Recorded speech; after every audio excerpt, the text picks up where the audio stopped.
Today I am going to discuss multiplication of two matrices. Let हमारे पास दो set हैं, set A is equal to हमारे पास 1 2 3 4, ठीक है, और जो सेट बी है वो इज़ इक्वल टू है 1 2।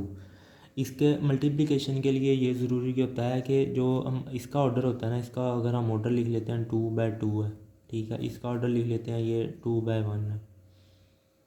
दो सेट की मल्टीप्लिकेशन उसी वक्त ही पॉसिबल है जब फर्स्ट के कॉलम सेकंड के रो बराबर होंगे तो ही मल्टीप्लिकेशन होगी, वरना मल्टीप्लिकेशन पॉसिबल नहीं होगी।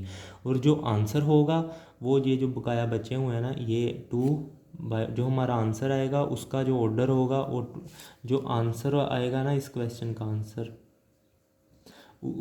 आंसर का ऑर्डर, वो जो ये जो बकाया बचे हुए हैं 2/1 आएगा आंसर का ऑर्डर। अगर इसको हम सोल्व करें ए बी, ये इसकी रो इधर कॉलम, ऐसे मल्टीप्लिकेशन होती है 1 × 1 प्लस 2 × 2। इसी तरह इसका ये कॉलम रो आ जाएगी, उधर वाला कॉलम 3 × 1 प्लस 4 × 2। इनको ऐड कर लेते हैं, हल 1 आ गया, 4 5 आ गया, ऊपर 3 आ गया, 8 3 और 8 11 आ गया। अब इसका अगर हम ऑर्डर लिखें, तो ये बनता है 2/1। सो सेम उसी के बराबर है, आंसर ऑर्डर के बराबर। सो ये सॉल्व हो गया। और इसी तरह अगर हम एक एग्जांपल चेक कर लें जिनकी पॉसिबल नहीं होगी मल्टीप्लिकेशन, इसी तरह एक और एग्जांपल ले लेते हैं। वो होते हैं, अगर हमारे पास सेट है ए इज़ इक्वल टू है 1 2, एंड हमारे पास जो बी इज़ इक्वल टू है बी सपोज करें हमारे पास आ जाता है, हाँ एक ऑर्डर वाला ले लेते हैं, ठीक है। अब इसका हमने पहले ऑर्डर लिख लेना है 2/1, इसका हमने ऑर्डर लिख लेना, ये क्या है 1/2। सो ये दोनों बराबर है, मतलब पहले के कॉलम दूसरे के रो बराबर है, तो इनकी भी मल्टीप्लिकेशन पॉसिबल है। तो वो इस तरह आ जाएगी, ये हम इस तरह लेंगे ये, और इसका जो ऑर्डर आएगा वो 2 रोज 1 कॉलम, हाँ ये 1 × 1, फिर ये रो वो, फिर 1 × 2, फिर 2 × 1, फिर नेक्स्ट वाला रो 2 उसका पहला कॉलम × 1, फिर ये जो हमारा आंसर होगा उसका ऑर्डर 2/2 होगा। वो हम यहाँ से फाइंड कर सकते हैं जो बकाया बचे होते हैं। ये कंडीशन होती है कि मल्टीप्लिकेशन हो सकती है कि नहीं, ये जो दायरा बना है। और ये जो बाकी बचता है आंसर, वो आंसर के लिए होता है कि जो आंसर आएगा वो 2/2 ऑर्डर का होगा, जो आंसर आएगा वो 2/2 ऑर्डर का होगा, ठीक है। इसको हल कर लेते हैं तो ये 2/2 ही आएगा। 1 2 2 1 बार 2 2, हाँ ये 2 इसका ऑर्डर लेके, और ये आंसर वाले का ऑर्डर है 2/2, ठीक है 2। इसी तरह अगर हम एक एग्जांपल हल करते हैं, फॉर एग्जांपल एक सेट हम 3 का ले लेते हैं, 1 2 3 4 5 6 7 8 9, ठीक है। और उधर हम बी एक ले लेते हैं, सेट बी 3 का ले लेते हैं, 4 5 6 8 9 10 11 12 13, ठीक है।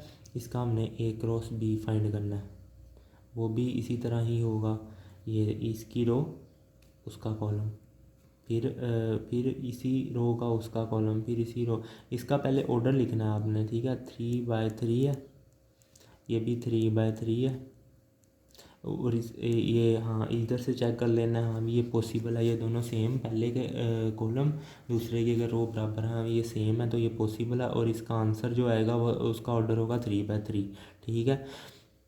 ऑर्डर मतलब होता है कि कितने नंबर ऑफ़ रोज़ हैं और कितने नंबर ऑफ़ कॉलम हैं, ठीक है। इसको अब अगर हल करते हैं तो ये इस तरह हल होगा 1 × 4 प्लस 2 × 8 प्लस 3 × 11, फिर यही रो उसका नेक्स्ट कॉलम, ठीक है। 1x5 plus 2x9 plus 3x12, फिर यही रो तीसरा कॉलम। उसको अगर हम हल करें 1x6 plus 2x10 plus 3x13। इसी तरह नेक्स्ट रो का हमने कर लेना है इधर से। नेक्स्ट रो आ जाएगा 4x4 plus 5x8 plus 6x11। ठीक है। इसी तरह नेक्स्ट हम देख लें तो वो वही रो को फिर ये वाला रो ये कॉलम से मल्टीप्लाई कर देना है। 4x5 plus 5x9 plus 6x12। ठीक है। उसके बाद लास्ट वाला बच गया ये 4x6 plus 5x10 plus 6x13। इसी तरह लास्ट वाली रो आ जाएगी 7x4 plus 8x8 plus 9x9। ठीक है। इसी तरह फिर 9x11 सॉरी, उसके बाद 7x5 ये वाली रो सेकंड वाला कॉलम 7x प्लस फिर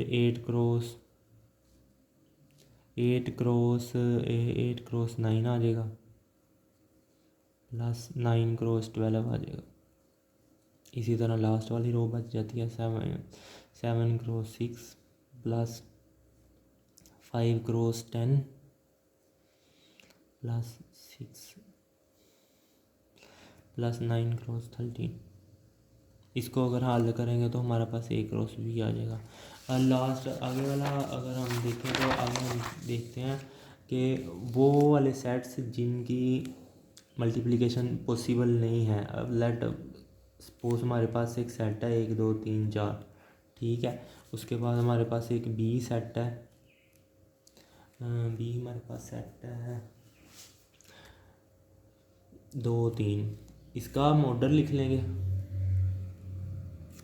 इसका ऑर्डर लिखेंगे ये हमारे पास 2/2 है। इसका हम ऑर्डर लिख लेंगे ये 1/2 है।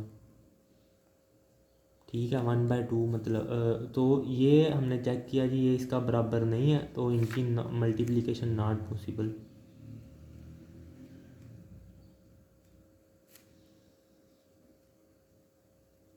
इसी तरह अगर हम 3/3 सेट को देख लेते हैं, उसमें लिखते हैं 1 2 3 4 5 6 7 9 10। ठीक है। इसके साथ अगर हम बी एक सेट डालते हैं उसमें हम क्या कर देते हैं, उसमें हम डालते हैं 1 2 3 4। ठीक है। उन्होंने कहा हुआ है कि फाइंड ए क्रॉस बी। ठीक है। ये हम सबसे पहले हमने सेट ए का जो ऑर्डर है ना, सेट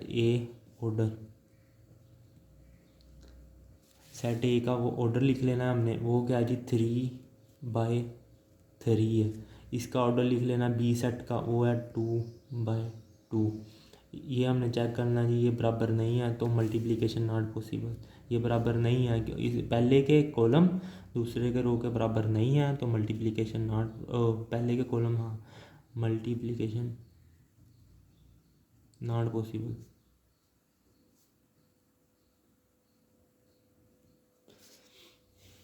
ये मल्टीप्लिकेशन